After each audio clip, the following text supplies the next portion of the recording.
Tsagain lang natin. O yan, mandar na. Yan ang issue niya. Yung valve, naging normal naman yung valve eh. Pero, tingnan nyo. Yan, naka-clip and then naka-protect. Yung kabila is normal. Yan, patayin na natin.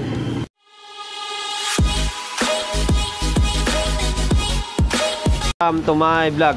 Yun, for today's video, bali part 2. Part 2 na ng grill na CE4 natin. Tapos na natin review. And then syempre, yun naman lagi routine natin eh. Review, repair, and then minsan sound check. Pero ngayon wala muna tayong sound check, hanggang repair lang.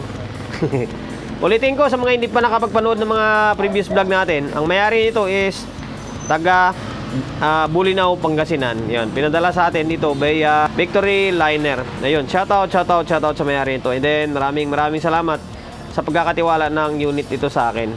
Yun, tuloy. Dahil repair na yung content natin, eh banatan na natin to bago banatan pa ng iba. Ang issue nito kaya pinadala dito sa akin, naka clip and then protect. Ayan, pasensya na kayo, nakabukas na kasi nga eh ni-review ko na eh. Ayun, pakita ko sa inyo na ganun nga yung issue, naka-clip and then naka-protect. Kabit natin o saksak natin. Gamit tayo ng mahiwagang ilaw. Sa mga nagre-request sa akin kung paano gawin yung valve, pasensya na, hanggang ngayon hindi ko na gampanan yung request nyo or hindi ko pa natupad yung request nyo. Ayan nyo, pag makaluwag-luwag ako eh, magawa natin yan. Yan, naka-plug in na, naka-on na yung valve natin. Ito, naka-toggle switch to. Ano ba tawag sa switch na ganito to, yung sayo? Yung kinabit ko yan? Toggle switch naman tawag yan, no? Yun, toggle switch. Ito naman, tack switch. Yun. Hindi, toggle switch nga tawag ito eh. Yung yan, toggle naman yun. Okay. Yun. Buti dito yung nag-iisang solid supporter ko. Dito na naman siya. Nag-aabang kasi mamaya-maya, magla-live na naman daw kami. Yan, on natin. Hindi magrekta andar yan kasi naka 110 tayo or naka-valve tayo. Tsagain lang natin. O yan, mandar na. Yan ang issue niya. Yung valve, naging normal naman yung valve eh. Pero maingay yung pan, akala mo kumakayod. Tapos ay sumabit yung natin mic. Ayan o, tingnan nyo. Yan, naka-clip and then naka-protect. Yung kabila is normal. Patayin muna natin to. Yan. So ngayon magpo-focus tayo rito sa may channel na ito. Bali kukuha tayo ng ideya rito. Kasi ito, goods ito eh. Ito yung may problema. Kung ano yung mga voltahe rito, ano meron dito, igayain natin para makuha natin yung sira. Yan, dito. Medyo mahirap gawin to. Mga ito klaseng unit, mas madali pa gawin yung mga ganito eh. Yung mga bagong labas ng amplifier ngayon kasi sa dito, medyo mahirap ito. Tapos hiwalay pa yung drive oh. Yan, tapos itong SMD. Kwento sa akin ni sir, bukod sa kwento, nasilip ko na rin na napagawa niya na daw dati ito. Kaya yan, may nakalagay na yung 10 ohms na nakaparallel. Kasi may nakaparallel dyan na 10 ohms na SMD. Yan, SMD kasi yung parts na mga nakalagay dyan sa drive niya. So ngayon, katulad sa mga previous vlog natin, sa mga iba-iba't klaseng vlog natin, is lagi kong sinasabi na hindi naman tayo nagpo-full demo tutorial eh. Yung atin, babaklasin, papalitan, babaklasin, tatanggalin yung pyesa, papalitan, and then sasabihin ko na lang sa inyo kung ano mga pinagagawa ko o ano mga pinapapalitan ko. So ngayon, stay tuned na kayo, babaklasin ko lang itong board na ito. Magpo-focus tayo rito. Nabaklas ko na yung board sa may heatsink. And then ito, kaya pala naka-protect and then naka-clip. Kasi isang voltahe na lang yung pumasok. Negative ba or positive? Negative na lang. Kasi ito, buo ito. Itong fuse na to. And then ito, putok to. Ayan o, kita naman o. Putol o. Yan. Tapos ito, buo. Kaya naka-clip protect siya. Pero bukod doon, kaya pumutok yan, may sira dito. Sira yung parang ang marami yung pumutok na transistor. Parang ilang piraso yata. Hindi ko lang may actual na isa-isahin eh. Pero babaklasin ko para hindi na umaba yung video natin. Kasi nga hindi naman tayo naka-tutorial. Babaklasin ko na lang pa isa-isa lahat ng sira And then pakita ko sa inyo. May palatandaan naman eh. Na baka masabihin nyo, papalitan ko, hindi yan. Ayun, may mga palatandaan no. Yan, baka tapandikit. Tapos para makita nyo. Kasi yan o, inangat ko na siya. Tapos tip na may bibigay ko sa mga nagsisimula pa lang mag-repair katulad natin eh. Diskarte yan, baklasin nyo itong bloke or yung emitter. Yan, baklasin nyo yan para ma-check nyo pa isa-isa. Tapos kung minsan, baka sa drive ka mapunta, akala mo short, eh minsan may naka-connect na mga resistor maliliit tulad yan, no? Yan. Drive to, alam ko sakop pa ng drive to. Yung papunta dito, yan, output na yan. Ngayon, stay tuned lang kayo. Kaya pumutok yan, may sirang output. Yun ang alamin natin. Kung yung output lang ba yung nasira or may nadali pa dito sa my drive niya. Malamang meron yan. SMD pa naman yung pyesa oh. Pero try natin yung best natin dito. Okay, stay tuned lang kayo. So ngayon ito, tuloy. Hindi ko na alam kung saan ako naputol kasi ilang araw ko itong iniwan, itong unit na ito. Although dinala ko to sa bahay ba, then troubleshoot ko doon. Tapos nung nag-live ako sa may Facebook page natin. Salamat sa mga sumilip nun sa mga supporter natin sa Facebook. Maraming salamat sa pagsilip ng live natin. Ito, bali dinala ko nga to sa bahay. Tapos tin-troubleshoot ko. Tapos nakuha ko na yung mga sira. Yung output na ito, dalawa. Isang pares. Tapos, alin pa ba? Bali yung sira pala is yung dalawang output lang. Sira. Nagtaka ko bakit nasira. And then sa drive naman, okay naman eh. Na-check ko naman na lahat ito. Okay naman eh. Tapos yung nareklamo ni sir na parang yung ginawa ng una daw na ganyan, ginamper. Tama naman. Bali, inayos ko lang siya. Masyado matangkad kasi nung nakaraan yan eh. Yan. Bali, nakalagay dyan is dalawang 10 ohms. Yan o, nakasulat na nga sa may board oh. Dalawang 10 ohms siya. Nakaparallel. Kaya ginawa ng gumawa na una is tama naman, dalawang 10 ohms naman nilagay oh. Tapos malalaki lang. Tapos matangkad lang kasi yon. Kaya ginawa ko, binawasan ko. Tapos binaba ko ng konti. Yan. Tapos nag-check na ako dyan eh. Basta wala na akong makitang sira. Baka maaring yun lang yun. Yung output lang yung nadali. Maaring siguro baka hindi nakakapit na mayos dun sa heatsink. Kaya medyo uminit. Ngayon,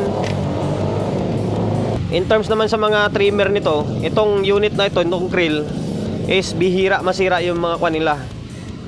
Bihira lang yung masira itong ang tawag nito, yung mga trimmer nito. Matitibay yan. Hindi natin pwedeng galawin yan. So ngayon, para malaman natin kung okay na talaga ito, ibabalik natin to dito sa may supply niya. And then pinalitan ko na yung fuse. To, putok tong fuse niya eh. Yan. Sensya na kayo medyo marumi yung kamay natin kasi gumawa tayo ng D21 na D21 18 na speaker. Ilang araw na namin tong binumuting-ting eh. Yun, natapos ko na. Super Tornado na 18. So ngayon, babalik lang natin. Marami talaga yung kamay pag nagre-rewind ka kasi lalo gumagamit ka ng rugby. Yan o, ayan eh, bago na yung fuse niyan. Yan, 15 ampere. So ngayon, babalik ko lang ito and then check natin kung magiging normal siya. Ay, balik ko na yung board and then yung mga kable niya. Medyo marami lang, magulo lang yung wire niya. Kaya ako, kabisado ko naman eh. Nahirap yan, hindi mo kabisado. Nahirapan ka pagbalik. Yan. Tapos, try natin kung magno-normal siya. Ito, plug in pa muna natin. Gamit muna tayo ng bulb para sigurado. In case na may problema pa yung driver, may protection tayo. Yung switch niya, naka-tackle switch siya. Yan. Natin. Protect pa rin. Ayun, nawala yung protect. Normal na yan siguro. Dalawang ilaw dyan. Dalawang ilaw dito. Ang ingay ng pan niya. Compare po this kami kabila. Kala mo may sumasabit.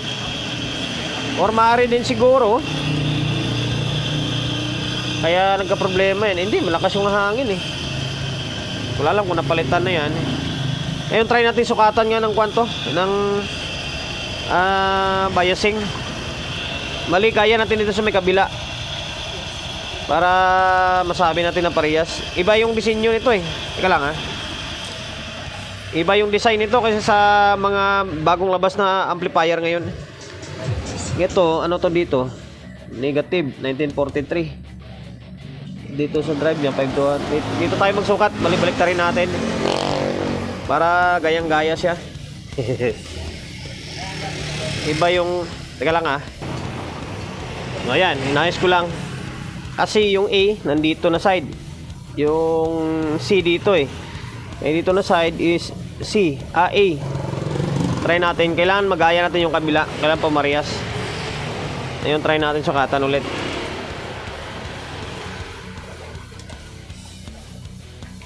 Ito talaga pag naka-tackled switch.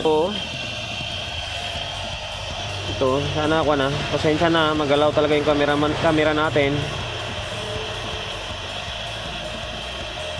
Oh, baliktad. Lagi na lang. Tuwing salang ko is baliktad.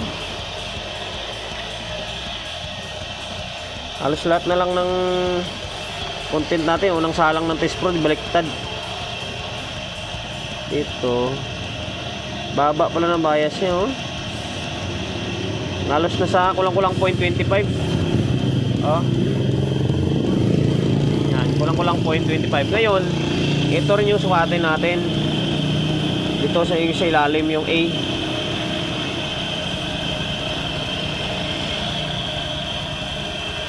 Halos pares lang, oh. Yan, halos pares lang. So, ngayon, try natin lagyan ng audio. Kaya lang ha. Kahit ako, hindi ako familiar sa nito guys eh. Hindi ako familiar sa disenyo ng krill. Pero ito, AB lang ito. Kasi supply niya, yan lang oh. Positive, oh, negative, positive, tapos ground lang. One lang ito, class AB lang ito. Ayun, teka lang ha, lagyan natin ng speaker para malaman natin kung may audio siya. Pwede naman yan, kahit na walang heatsink, pwede naman patugtugin yan eh. Wag lang yung sobrang tagal and then sobrang lakas para hindi uminit yung transistor. Kulang lang naman isang pares eh. Teka lang, lagyan natin. Nakakabit na speaker. Ay, teka lang, isa lang pala kinabit ko. Dalawain na natin, teka lang ha. Ayun, eto. Bali dalawa ng speaker ito, kalimutan ko. Para hindi na tayo palipat-lipat. Yan, stereo naman pala ito. Dalawang bass yung sa gitna natin. Ayun, try natin ha, kung may audio na siya. Yung kabila daw nito, normal to eh. Sabi ni sir eh. Ulitin natin, yung mayari nito is from Bulinaw, Pangasinan.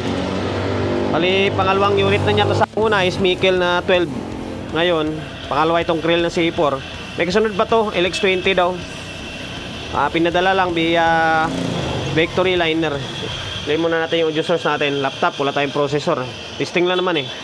Unahin nating panda rin is yung channel 1. Yan, may audio nga. Ganda talaga, ang tigas talaga ng tunog ng krill na to. Yung lutong ba? Katulad to ng ginawa ko nung nakaraan eh. Yung sound standard ba yun? Nung December, yung MA4 ba yun? MA4, di ko na matandaan. Parang ganitong design eh. Yung may nakapatong, yung driver niya is hiwalay. Ngayon, ito yung channel 2. Tingnan natin. Sana may audio. Ayun, may signal oh. Meron na.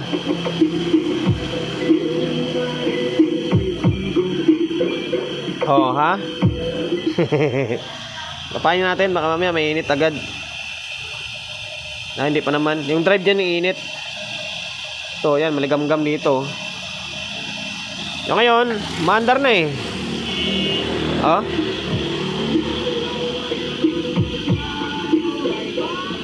Yan, ibig sabihin, okay na yan. So, ngayon, ibabalik ko lang ito sa may heatsink para matapos na yung walang kwentang vlog natin.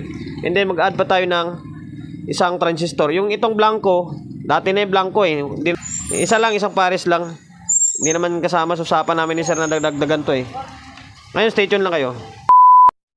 Ito, na ibalik ko na yung board sa may heatsink. Yan, kumpleto na rin yung transistor niya. Yan. Ayan na siya. Ito yung drive niya. Konting silip muna. So ngayon, bali, babalik ko na lang ulit ito sa may dito. And then, ma-sound check natin ulit para matakpan na. Para matapos na yung walang kwentang vlog natin. Bali, na-fix na natin yung heatsink and then board. Ito, nakatornilyo na to. Tapos yun, tinali ko na. Yung sabi ko kanina, yung alikabok, yan, namahay na kasi yung dumi, oh. Diyan hindi na talaga matatanggal. Ang lugar siguro ni Sir to, ito, puro pula yung lupa. Kaya medyo mapula yung alikabok na kumakapit. Ngayon, naka 20 na tayo. Hindi na tayo gagamit ng bulb. Kasi okay na, eh. Tapos yung speaker, hindi naman nakatanggal yun, eh. Input natin, same lang. Itong laptop natin. Ito. Oh, balik natin sa isang tugtog kasi may copyright to dito, eh. Yan, para tapos na yung walang kwentang vlog natin. Yan, bago natin patunugin nito, i-recap muna natin yung mga ginawa natin. Sira yung output.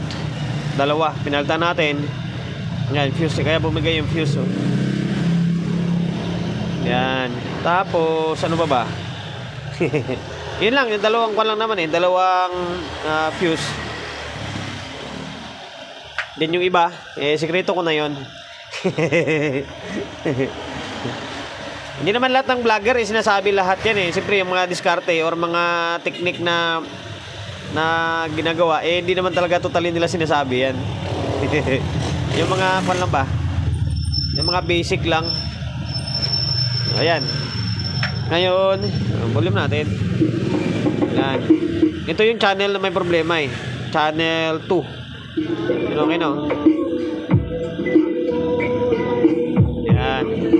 Ito yung channel 1. Mahina, no? Mahina kasi walang processor, eh. Ganun talaga. Yan.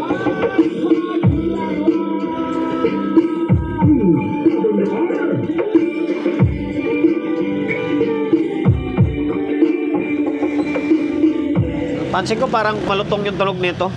Hindi ko lang sigurado kasi baka yung mix lang natin, yung tugtog ng pagka-mix is malutong. Kasi parang malutong yung tunog niya, eh.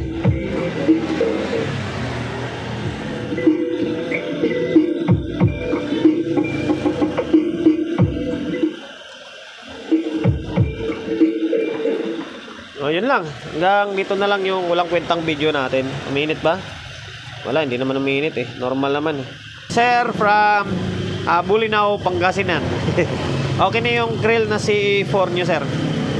Maraming salamat sa pagkakatiwala ng unit nyo sa akin. Kahit malayo, pinapadala nyo rito para ipagawa lang. Bali, pangalawang unit ni sir ito, eh. Mikel na CE12, pangalawa itong CE4. Hindi, pag napadala ko to pabalik, meron pa daw ulit yung LX20 nya. Bali, papackage natin, ipipix bias natin yun, and then mag-add tayo ng transistor doon. Yan, promotion bago tayo magtapos. Siyempre, sa mga gusto magpapagawa along sa Uyo, Quezon City, yung number 41 Don Julio Gregorio Street, sa Uyo Road, sa Uyo, Quezon City. Na social media pages natin, sa mga hindi pa nakapag-follow, naki-follow, and then siyempre paki-share ng mga walang kwentang video natin sa my Facebook, YouTube channel. Sa mga hindi pa nakapag-subscribe, paki-subscribe, like, share, and then siyempre paki-hit ang bell button sa gilid para updated tayo sa mga susunod na video na i-upload ko. Ingat, God bless, and then peace out in lahat.